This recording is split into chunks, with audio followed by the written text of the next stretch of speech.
Honestly, it took me such a long time to figure out how to grow my type 4 hair, so I have compiled a list of things that has worked so well for me, and I've seen so much results. So you can get closer to reaching your hair goals and basically matching your hair goals. So keep watching. I have to go straight to the point. So the first thing I'm going to talk about is your routine and doing anything that concerns your hair. I don't like spending so much time. I don't like wasting too much time. So I always go straight to the point. My steps I divided my steps into like 4 steps. I don't like doing too much in my hair. So I figured out that the less complicated your routine is, the better. Like the easiest thing ever, and I put my mind in there.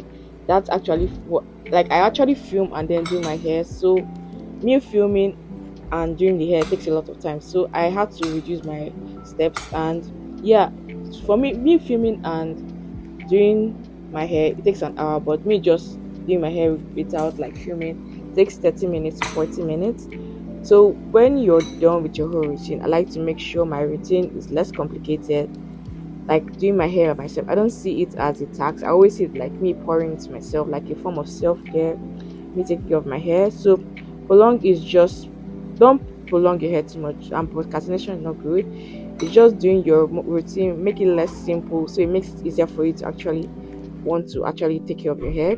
So like I said earlier, I just do 4 steps to my hair, which is washing my hair, deep conditioning, and doing the LOC method. So basically it's actually three.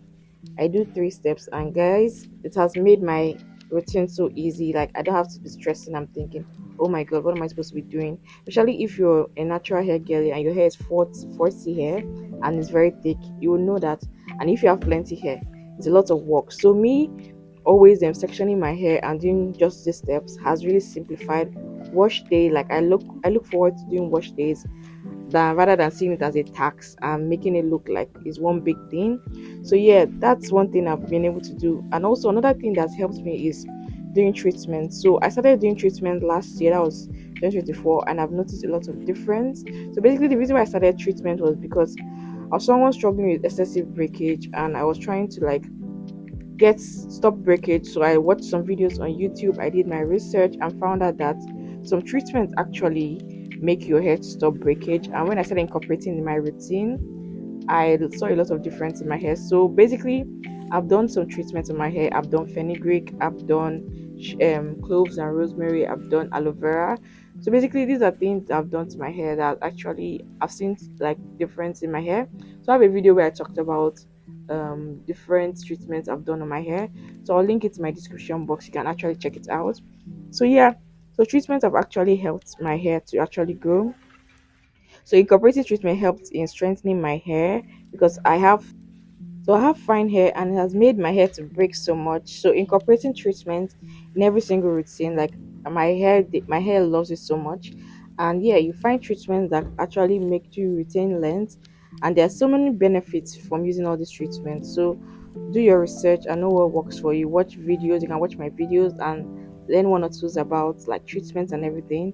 And just experiment. You need to actually try some things and know which one works for you. Because if you don't try, how will you know? Like the saying says, always make sure you do something for yourself and know whether it works for you. So yeah, everything I'm going to be talking about in this video, I make sure to link in the description box, like I said earlier. So yeah, treatment in your routine is something that everyone should do. So next on, I'm going to be talking about how to retain length and see growth on your hair. So I've done my research and I've understood that finding to grow your hair, you need to do some things. So yeah, I would say you should focus on your ends. So your ends are like the weakest parts of your hair. They need all the love and care. You know how your hair grows from the roots outward. So if you don't take care of the ones that are already there, the hair that is growing, how will you meet up to it? So you have to take care of your ends. It's important. So if you didn't know that, yes, you have to actually take care of your ends. You haven't been taking care of your ends right now. So yeah, you have to start taking it. Don't make sure your hair is don't allow your hair to get dry before you actually water it. Like take care of your hair. Take your hair as a plant, like I said earlier. Make sure you're watering it. You know how plants thrive with water. Yes, make sure you're watering your hair and sealing in that moisture. It's one thing to pour water on your hair, it's another thing to seal in that moisture. Make sure you're also sealing that moisture in. If my hair is growing, I'm able to retain more length. So one thing is Your problem is that your hair is not that your hair is not growing, your hair actually grows. Like every day your hair grows half an inch. Is your ability to retain length. That's where it matters. That's where it comes in play, where you take care of your ends, because you already have hair, you have to take care of your hair. So previously in the video I talked about how to care for your ends and how to avoid split ends. So in that video I'll be linking it in my description box. Make sure you check it out. I started focusing on my ends and my hair grew long so much. I started to like last year I started doing length retention and I saw a lot of growth. Like my hair literally doubled. So this is something that you should try and focus on if you're trying to grow your hair or reach your hair goals. One thing you should start is taking care of your ends. So yeah, so the next thing is protective hairstyle. Like I've talked about this a lot in my channel. So yeah, this is something that is a very dicey topic on protective hairstyle. It works for some people, it doesn't work for some people. So the truth is that some people they don't understand what it means by your hair being protective. So yeah, you having a protective hairstyle means your hair isn't tight. Like there's some people that do tight braids and they say they're doing protective hairstyle. Like that is definitely not a protective hairstyle. You're literally pulling your scalp out and you're saying you're doing protective hairstyles. How do you expect your hair to grow? It doesn't work that way. So yeah, it's important for you to know what are protective hairstyles. So protective hairstyles are hairstyles that are not too tight on your head. They keep your hair in place and they are not everywhere. Like once is your hair is in protective hairstyle, you will know. So some examples of some protective hairstyles are braids, twists. You can do cornrows, but you can also do flat twists too. But I'm not a fan of cornrow. I prefer doing braids as protective hairstyle. So yeah, if you're experiencing breakage and damage and your hair is getting damaged, it's not a protective hairstyle. So those extensions that weigh down your hair and cause like pull out on your hair and break your hair. Most people would think that, oh, my ends are not thriving. Like you know how some people have split ends and they're like, oh my god, what am I doing so wrong? Why is my hair breaking off? And in what they are doing, they think they're doing protective hairstyle. That's definitely not a protective hairstyle. So because most times I use my natural hair as protective hairstyle, I don't add extensions, my ends are always tucked in. That's how I was able to actually retain my length and take care of my hair. So it's one thing for your hair to be in protective hairstyle, it's another thing for you to be consistent with your routine. So yeah, even if your hair is in protective hairstyle, make sure you're taking care of your hair. That means you're washing your hair twice every week. You're you're conditioning it, you're sealing in that moisture, you're doing some scalp massages. Definitely you're going to see growth on your hair. So yeah, one major factor to my length retention is protective hairstyle, which I said earlier. I mentioned before I have fine hair, so using extensions on my hair actually weighs down my hair and break my hair, especially if you're trying to grow your edges. Make sure you don't use too much extensions on your hair or do tight braids that actually like cut your hair. So it's important you don't do that.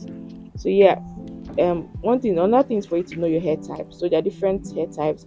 So we have the thick hair type and fine hair types. So you can watch I have a video on where I described the difference between a fine hair and thick hair. I'll leave the link in my bio. So it's very important to pick a good protective hairstyle. Even though you have thick hair, you might need to handle and take care of your hair very well. Because if you have thick hair and you don't like go all out with extensions, you're swatching your hair like every time, let's say every 2 weeks you're switching hair, you're definitely going to see some damage on your hair. So it's important that you actually keep your hair for let's say 3 weeks or 4 weeks. That's manageable. At least your hair was kept in one part, like in a particular hairstyle for 3 weeks. That's my understanding. So yeah, I do my hair myself. So if you don't know how to do your hair, you can always watch videos on YouTube.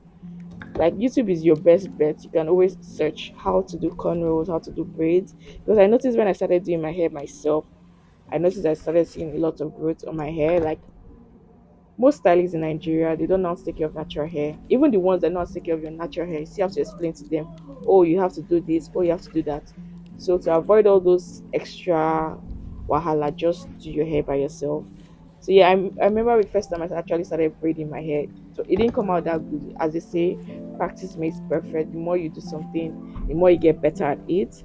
And yeah, I even have a video on my channel where I talked about how to like cornrow your hair.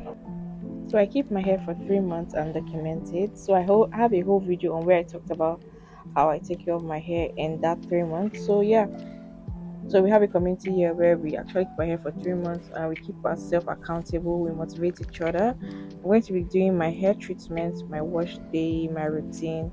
So basically, how I take care of my hair in that protective hairstyle.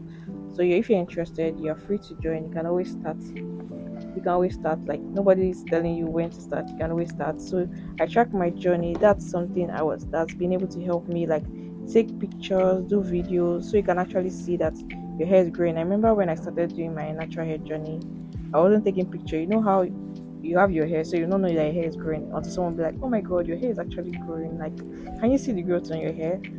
Yeah. So me doing pictures and videos of my hair actually makes me to know that, oh my god, my hair is actually growing. So yeah, take pictures. It's important to take pictures. You do videos of your hair. So I hope you've learned some things. And I would love to hear from you in the comment section what you would like for me to film. And yeah, I'll see you guys in my next video. Bye.